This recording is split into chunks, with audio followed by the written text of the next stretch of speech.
Bueno chicos, ¿qué tal? Hoy en el curso de historia vamos a estudiar el tema de Roma Antigua, parte uno, segundo bimestre.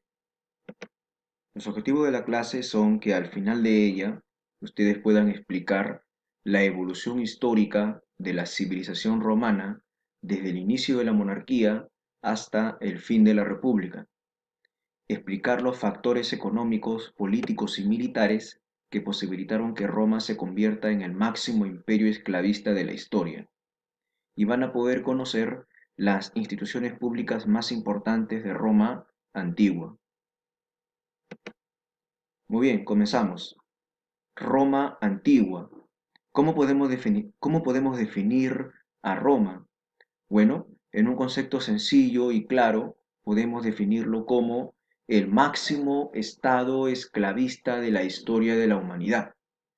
Gracias al aporte, gracias a la asimilación de los aportes griegos y de otras sociedades esclavistas anteriores a los romanos o contemporáneos a ellos, como por ejemplo los macedonios, los persas, los fenicios, que fueron civilizaciones que se desarrollaron también en Europa y en Medio Oriente antes que Roma.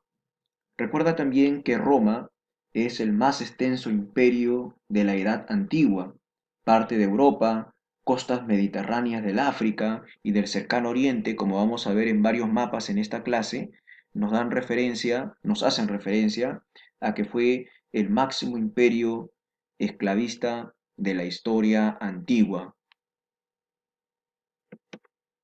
Ubicación geográfica. ¿Dónde se desarrolló la capital, la sede de Roma? Bueno, se desarrolló en la península itálica, ¿ok? En lo que actualmente es el país de Italia.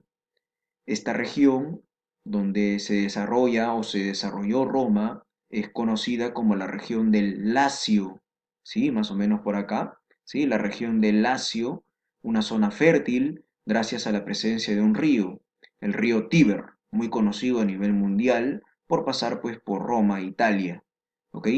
Esta región del Lacio es lo que antiguamente era la región de Alba Longa, ¿sí? Recuerda, la región del Lacio de Roma antiguamente se le llamaba la región de Alba Longa.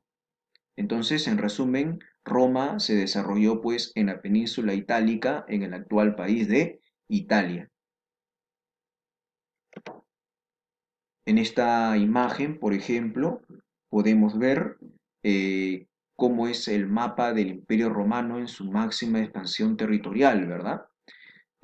Habíamos dicho que Roma se desarrolló acá, se inicia acá en la península itálica, ¿ok? Pero mira cómo dentro de varios siglos va a lograr expandirse y tener pues el control no solamente de la península itálica, sino de casi toda Europa o más de la mitad de Europa, ¿ok? Lo que fue Grecia, Macedonia, Francia, incluso la parte sur de Inglaterra, de esta isla, mira, España, las costas del norte del África, Egipto, la región del Canaán, la península de Anatolia, Medio Oriente, ¿verdad? Entonces por eso se dice que Roma es eh, el mapa, o mejor dicho, es el mayor imperio de la Edad Antigua, ¿no? ¿Ok? Bueno, como todos los imperios y todas las culturas de la historia humana, Roma no puede quedarse atrás y explica también su desarrollo, ¿ok? A través de una leyenda, tiene un origen mitológico, un origen mítico, ¿ok? Que es pues la famosísima leyenda de Rómulo y Remo, que lo vamos a ver en un video aparte, terminando esta parte de la clase, ¿ok? Pero te voy adelantando, ¿no? La leyenda de Rómulo y Remo, como puedes ver, son dos hermanos gemelos, Rómulo y Remo, que según la leyenda fueron encontrados y amamantados por una loba llamada Luperca. Bueno, estos gemelos van a ser encontrados, criados y van a decidir fundar un nuevo asentamiento junto al río Tíber, ¿ya? Sin embargo, los dos hermanos no se ponían de acuerdo dónde fundarlo, ¿ok? Y esto va a causar una enemistad entre ambos y va a causar que Rómulo asesine a su hermano Remo, ¿no? ¿Ok? Y este fratricidio, este asesinato, era prácticamente un preámbulo de la maldición para Roma, ¿no? Ya que su historia va a estar llena de asesinatos y guerras civiles. Entonces Roma viene pues del nombre de Rómulo, uno de los hermanos gemelos, ¿ok? Bueno, pero si queremos ser más históricos, más realistas, cuando hablamos del origen verdadero de Roma, tenemos que hablar pues de que Roma fue la síntesis cultural, así como fue Huari, así como fueron los aztecas, ¿verdad? Roma fue una síntesis cultural de tres pueblos que habitaban la península itálica, ¿sí? Tenemos los pueblos el pueblo, ¿no? El pueblo latino, también llamado el pueblo lacio o latino, el pueblo sabino, que es el que está muy cerca, ¿ok? Y el pueblo etrusco. La fusión de estas tres culturas, los etruscos, los sabinos y los latinos o lacios, ¿sí? Van a dar origen en un futuro a lo que se va a conocer como Roma, ¿sí? Muy bien, recuerda en la península itálica. Sociedad. Bueno, Roma fue una sociedad clasista, ¿ok? Una sociedad donde se va a caracterizar, como vamos a ver con el desarrollo de esta y la próxima clase, una lucha entre los patricios y los plebeyos por el poder. La historia romana se explica de esa manera, sobre todo la historia republicana, ¿verdad? La fase republicana de Roma. Una lucha entre patricios y plebeyos por el poder. Pero ¿quiénes son los patricios y quiénes son los plebeyos? Vamos a explicarlos. Primero, los patricios. Los patricios son los descendientes de los fundadores de Roma, ¿sí? Son integrantes de esas famosas gens. Los patricios son la nobleza terrateniente y esclavista, es decir, son los dueños de tierras y esclavos en Roma. Son los que van a ocupar los altos cargos de poder político, religioso y militar. Como estás viendo aquí, son los descendientes de los fundadores de Roma y son los integrantes de la gens. ¿Qué son las gens? Son un conjunto de familias con un origen mítico o legendario, semejante a lo que aquí en el Perú, en el Imperio Incaico, fueron los ayllus andinos, ¿verdad? El líder de una gens es el más anciano, ¿no? El patriarca, el pater familia, que en castellano viene a ser el padre de familia, ¿verdad? Muy bien. Luego tenemos a los secuestres o equites, ¿sí? Los secuestres o equites, como estás viendo ahí, son los plebeyos ricos que se habían enriquecido debido a la actividad comercial. Ahora, pero, ¿quiénes son los plebeyos? Los plebeyos son hombres libres, pero que pagaban tributo. Ellos no pertenecían a la gens, por lo tanto los plebeyos no son descendientes de los fundadores de Roma, no son descendientes de Rómulo, ¿sí? Los plebeyos durante la monarquía y la república no tenían derechos ciudadanos, no eran considerados ciudadanos, pero lo fueron ganando. Con el pasar del tiempo, y como vamos a ver en el desarrollo de esta y la próxima clase, los plebeyos fueron ganando derechos a través de luchas políticas para acceder a puestos o cargos políticos o cargos públicos. Los plebeyos se dedicaban a la agricultura, a la ganadería, a la artesanía, a la pesca, pero principalmente al comercio. Los plebeyos fueron grandes comerciantes, a diferencia de los patricios, que como te mencioné eran dueños de tierras, y más que todos los patricios se encargaban de lo que es la actividad agropecuaria, es decir, la agricultura y la ganadería. Luego tenemos a los clientes.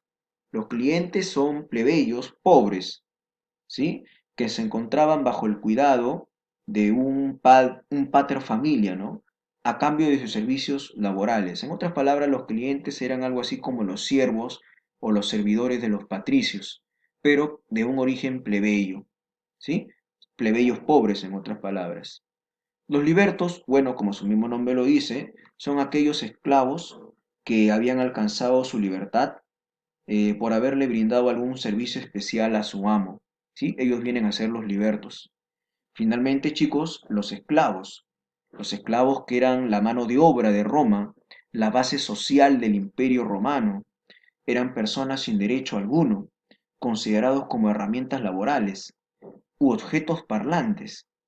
Incrementaron en número debido al proceso de expansión territorial de Roma. A través de las guerras, perdón, es que los romanos fueron obteniendo pues miles y miles de esclavos, convirtiéndose pues en un gran imperio en la historia de la humanidad. A continuación, chicos, vamos a hablar de la evolución histórica de los periodos de Roma, ¿sí? Recuerda que Roma tiene tres grandes periodos, que lo vamos a ver esta y la próxima clase. Primero es el periodo monárquico, primero es la monarquía, luego es, recuerda, la república y finalmente el imperio, ¿sí? Primero una monarquía, luego una república y finalmente el imperio. Vamos a hablar del periodo monárquico, ¿sí? Desde el año 753 al año 510 antes de Cristo, ¿sí? Antes de Cristo. Bueno, gobiernan 7 reyes Roma y estos 7 reyes pertenecen a dos dinastías. Primero la dinastía de los latinos o la dinastía de los lacios, ¿sí? Del mismo lugar donde se desarrolló Roma. Bueno, acá tenemos pues a Rómulo, como ya lo mencioné, él fue el fundador de Roma, el rey fundador de Roma, el primer rey de Roma, ¿no? ¿Ok? Él es el que crea el Senado, una especie de congreso de la República o de parlamento que tenían los romanos. También hay que recordar que en esta dinastía de los latinos, la autoridad era, pues como te estaba diciendo, un rey con un poder total junto al Senado. ¿Sí? Que estaba conformado pues por los descendientes de las gens patricias, los descendientes de los fundadores de Roma. Bueno, entonces acuérdate, el primer rey de Roma es Rómulo, ¿sí? El que crea el Senado. Incluso aquí podemos ver pues monedas con la cabeza de Rómulo. Luego tenemos al descendiente de Rómulo. El descendiente de Rómulo se llama Numa Pompilio, ¿sí? El sucesor de Rómulo. Numa Pompilio es de origen sabino, él no es lacio ni latino, es de origen sabino. Es conocido como el ceremonioso, ¿sí?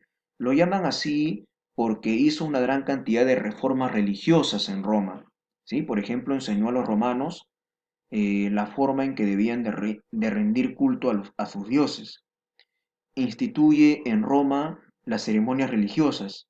En otras palabras, Numa Pompilio fue llamado el ceremonioso porque fue un rey pacífico, ¿sí? Religioso. Numa Pompilio es sinónimo de religioso, en otras palabras. Luego tenemos al sucesor de Numa Pompilio, tenemos a Tulio Hostilio, ¿sí? Eres todo lo contrario a Numa Pompilio. Si Numa Pompilio eras pacífico, era un rey ceremonioso, religioso, Tulio Hostilio era conocido como el guerrero, el violento, ¿verdad? ¿Sí? Eh, Él va a organizar militarmente a los romanos y les va a enseñar a pelear, ¿sí? Tulio Hostilio va a conquistar la región de la Albalonga, ¿no? Esa región donde se desarrolla Roma, ¿no? La región de Albalonga, ese valle, la ciudad más importante de Lacio, iniciando así la expansión territorial de Roma. Le sucede a Tulio Hostilio Anco Marcio. Anco Marcio, conocido como el comerciante, ya que va a impulsar pues la actividad comercial en Roma, ¿sí? Funda el puerto de Ostia, ¿ya? Para el comercio de la sal. ¿Ok, chicos? Muy bien, incluso también él construye la primera cárcel de la ciudad de Roma. Esto debido, pues, debido a la consecuencia del crecimiento de la ciudad y de sus problemas también, ¿no? Por eso que crea la primera cárcel, ¿ok? Crea la primera fortificación romana, eh, y como fue un comerciante, entonces Roma dejaba de ser agropecuaria y ahora se estaba convirtiendo en una ciudad comercial en el Tíber. Recuerda también que con un comercio los romanos llegan al mar por primera vez.